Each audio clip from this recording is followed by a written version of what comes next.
ICC टी20 world cup 2014 मा नेपाल पहिलो पटक सहभागी भयो। पहिलो पटक क्रिकेट टी20 विश्वकपमा सहभागी हुँदा खेलाडीहरू को हुनुहुन्थ्यो र आजकाल कस्ता भए यो भिडियोमा समेट्ने छौं। पुरा भिडियो हेरेर साथ दिनुहोला।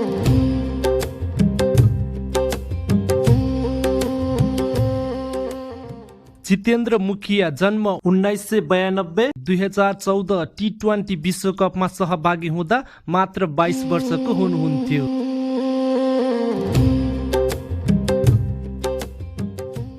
हाल 33 वर्ष पुग्नुभयो।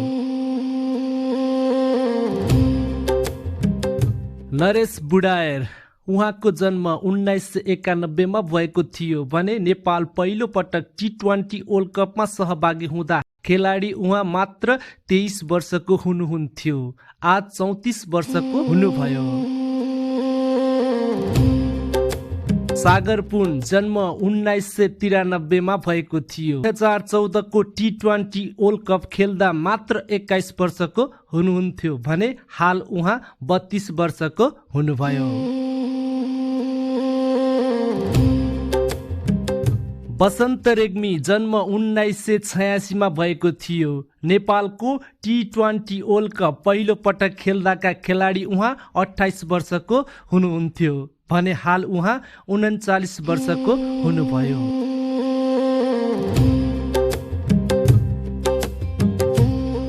शक्ति गौचन जन्म 1984 मा भएको थियो।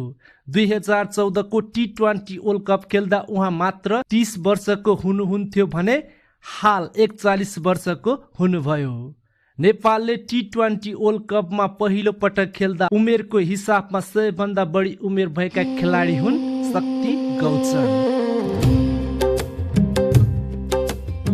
सुभाष खकुरेल जन्म 1987, उहाँ 2014 को टी20 वर्ल्ड कप खेल्दा 27 वर्षको हुनुहुन्थ्यो भने हाल उहाँ 38 वर्षको हुनुभयो।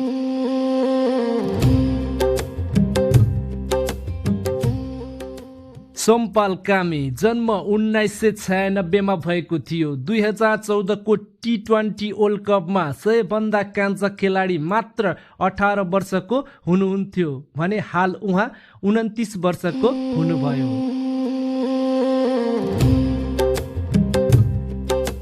शरद भेष्पाकर जन्म 1988 मा भएको थियो। 2014 को टी20 वर्ल्ड कप खेल्दा उहाँ मात्र 26 वर्षको हुनुहुन्थ्यो भने हाल उहाँ 37 वर्षको हुनुभयो।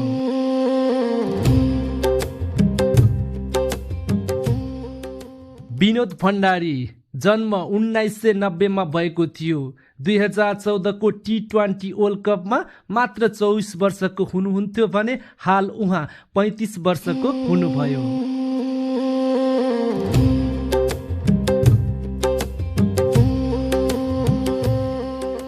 ज्ञानेन्द्र मल्ल जन्म 1990 मा भएको थियो। 2014 को टी20 वर्ल्ड कपमा मात्र 24 वर्षको हुनुहुन्थ्यो भने हाल उहाँ 35 वर्षको हुनुभयो।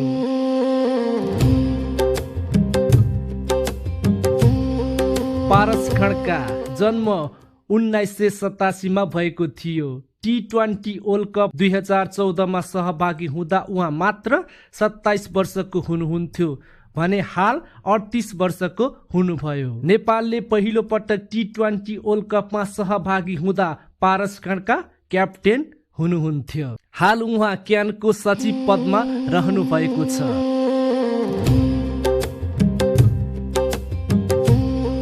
तपाईहरुलाई यो भिडियो कस्तो लाग्यो सल्लाह सुझाव दिन नभुल्नुहोला। साथै मेरो यो च्यानललाई सब्स्क्राइब पनि गरिदिनु होला। फेरि भेटौँला। धन्यवाद।